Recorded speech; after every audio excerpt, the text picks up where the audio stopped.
Сегодня поговорим про еще один народ, с которым тесно соприкоснулась судьба славян.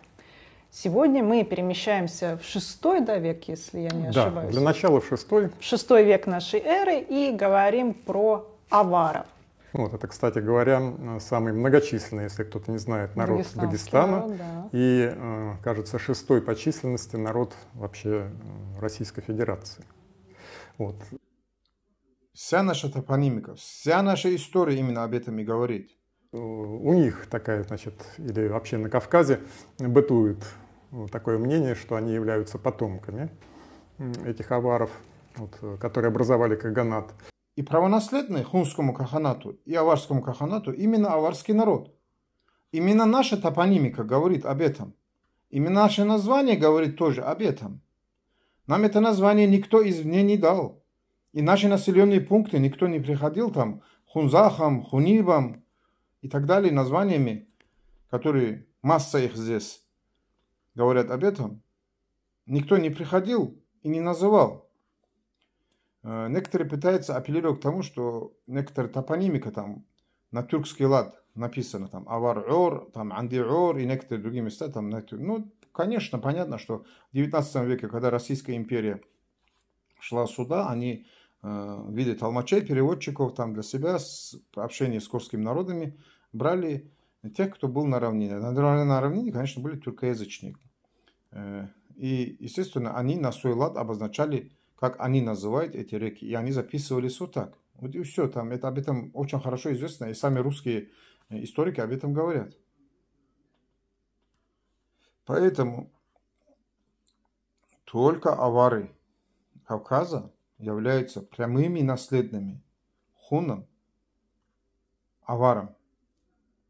Ни письменные источники об этом не говорят, ни археологически это не подтверждается. Врешь, гад! Кроме того, совершенно кажется неправдоподобным, чтобы кочевой степной народ вдруг залез в горы, совершенно изменил способ хозяйствования, стал как бы из кочевников в горцы. Врешь, гад! Нагло врешь, гад! Ну, хорошо. Там есть истории, записи, что вот здесь они были, что здесь было какое-то местное автохтонное население даже.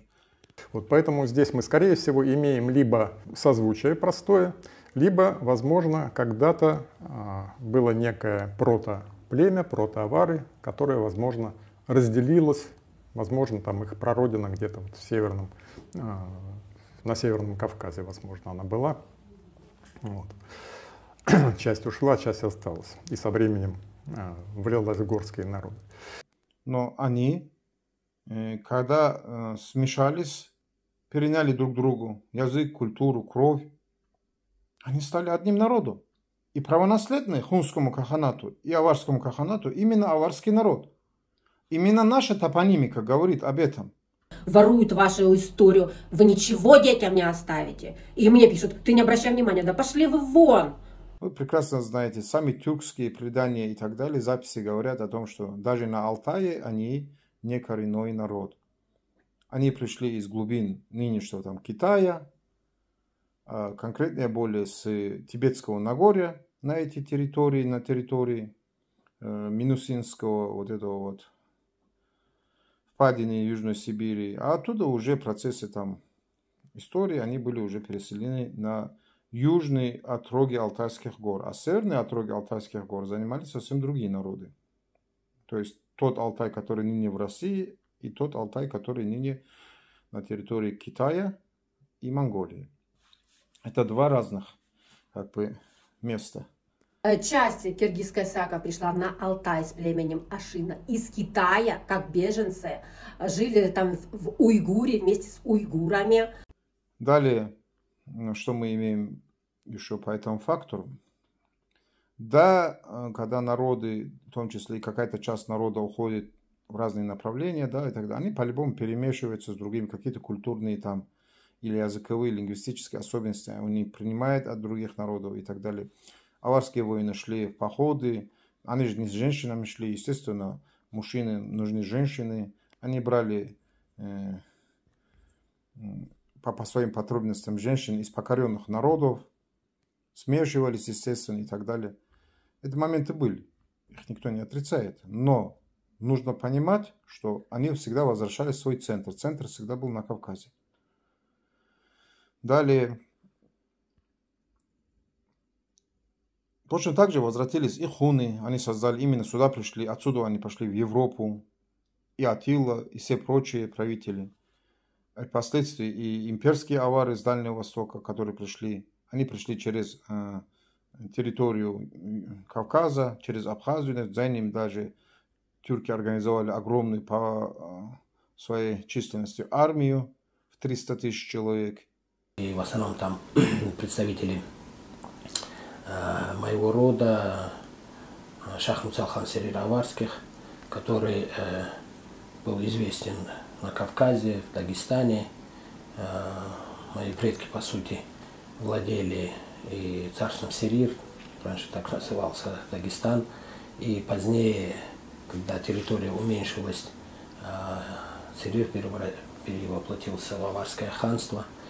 Поэтому, когда в 1864 году Аварское ханство перестало свое существование, все представители нашего рода пошли служить в царскую армию. Естественно,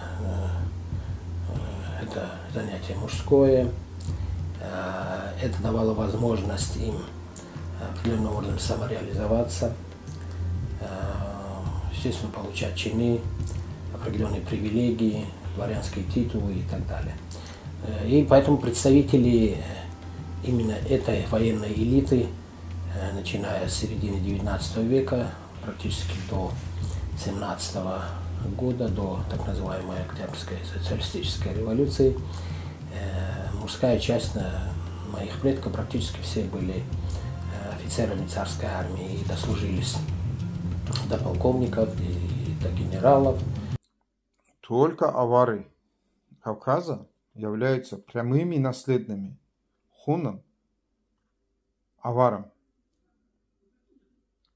Вся наша топонимика, вся наша история именно об этом и говорит. Какие бы фальсифицированные данные не пытались там приводить или что тут делать, у них ничего не получится. Век современных технологий это просто для вас невозможно будет. Поэтому для кого-то это терра инкогнита, земля неизведанная, вся эта история. А мы прекрасно знаем свою историю. Очень хорошо. Хотя нам ее пытались уничтожить и в 19 и 20 веке, сделать из нас совсем другой народ, отняв у нас наши названия, пытались уже даже название у нас отнять у нашего народа, отняли у нас национальную государственность и так далее, и так далее. Ничего этого не получится уже. Ни у кого. Времена другие настали. Раньше это можно было сделать, сокрыть, спрятать, убрать. А нынче это не сделаешь. Технологии изменились. И те, кто сегодня там проплачивает многими миллионами, а может даже и миллиардами сумм попытку фальсифицирования мировой истории, это их финансовые затраты на этот счет, они в итоге деньги на ветер. Деньги в никуда. Не получится у вас нашу историю изменить. В Турции я вот лично сам брал их мусульманские календари на русском языке, они там печатались и сюда привозили их еще в 90-х годах. Я вот читаю там. Списки там они пишут, там историческую хронологию, справки пишут. Чеченцы, тюркский народ, авары, тюркский народ, лезгины, тюркский народ, кабардинцы, тюркский народ, осетины, тюркский народ. Извините, а почему вы вот эти календари пишете? Мусульманский календарь, и в этот мусульманский календарь вот такую ложь вы впихиваете. Обращение вот это именно к Турции. Мы не говорим о народах. И не можем говорить в целом о народе или каком-то это плохо. Почему? Потому что сам народ не может быть плохим. Да и собственно сейчас и нет чистых народов, в том числе и аварских народов тоже имеет примесь, и чеченцы имеют, все имеют, и тюрки. Чистых тюркских народов то и нету. Все языки, все народы это тюркоязычные. Они вобрали в себя конгломерат. Особенно это Турции касается. Все прекрасно знают, что тюркский субстрат в составе тюркской нации это только 7%. Все остальные это ассимилянты в тюркской среде. Поэтому то же самое касается и Азербайджана. Население иранских провинций Азербайджана это те же самые азери и те же самые персы, те же самые талыши, которые перешли на процессы истории, так как с момента, когда тюрками была захвачена территория Ирана, нынешнего Персии, там практически последние тысячелетия у власти вплоть до 1925 года были тюркские династии. Последняя династия это династия Каджаров, которая была свергнута в 1925 году. Более того, в венгерском языке это финно-угорский народ. Это совсем не тюркский народ, как его тоже пытаются. Венгры на этом просто пытаются себе заработать. На вот этих вот горячих головах некоторых стран, которые пытаются присвоить их тюрков к тюркам, имеется венгров, через призму того, что венгры занимают ныне ту территорию, на которой были расположены хунский, а потом аварский каханат. Да, в венграх есть некоторая доля позднее растворившихся в них половецких племен. Поэтому это куманы, это некоторые другие мелкие, но они не составляют большинства абсолютно никак. Поэтому говорит о том, что Венгрия является тюркоязычным народом и так далее. Это такая же чепуха, ровно такая же, как говорит о том, что хун-авары являлись тюркоязычным народом. Вы прекрасно знаете, я не буду сейчас говорить об истории, там ссылки делать и так далее. Кому надо, они могут сами это изучать, прийти к этому. Вы прекрасно знаете, сами тюркские предания и так далее, записи говорят о том, что даже на Алтае они не коренной народ.